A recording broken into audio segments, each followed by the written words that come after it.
اسلامی روایات کے مطابق مسجد نبوی میں ادا کی گئی نماز کا ثواب مکہ میں خانہ کعبہ والی مسجد الحرام کے علاوہ کسی بھی دیگر مسجد میں ادا کی گئی نماز کے مقابلے میں 1000 گنا زیادہ ہے۔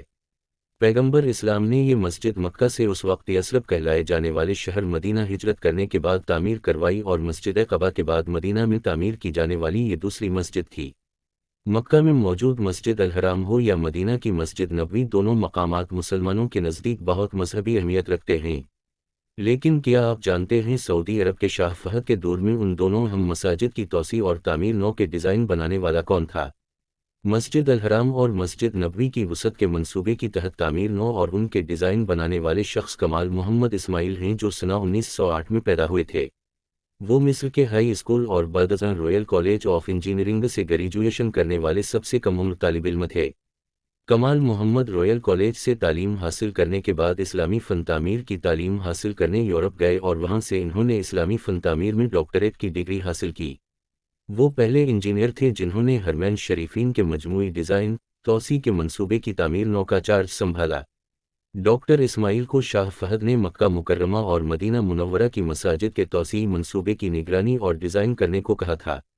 محمد کمال نے علی کٹرت گنبد، سنگ مرمر کے ٹھنڈے فرش اور فرش کو ڈھانپنے والی بڑی بڑی چھتریوں کو متعارف کرانے کے لیے اپنے تجربے کا استعمال کیا۔ یہ آرکیٹیکچرل ڈیزائن منفرد تھا جس نے سعودی عرب کے گرم موسم میں لاکھوں عازمین حج کو راحت فراہم کی۔ اسلامی فن تعمیر میں مہارت اور وسیع تجربہ رکھنے کے باوجود انہوں نے مسلمانوں کے سب سے مقدس مقامات کی توسیع کے منصوبے اور ڈیزائن کے لیے کام کرتے ہوئے 1 روپیہ بھی بطور معاوضہ لینے سے انکار کیا تھا۔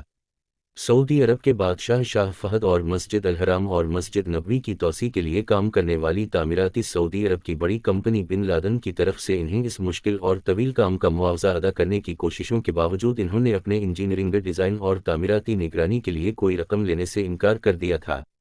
انہیں جب حکام کی جانب سے اس کام کے عوض معاوضہ لینے کا کہا گیا تو انہوں نے جواب دیا تھا کہ میں دنیا کے مقدس ترین مقامات پر اپنے کام کے پیسے کیوں لوں، میں روز قیامت خدا کو کیا منہ دکھاؤں گا۔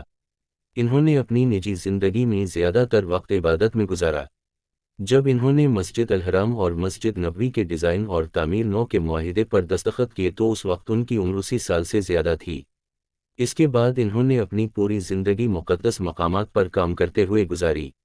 کمال محمد اسماعیل نے 44 سال کی عمر تک شادی نہیں کی تھی۔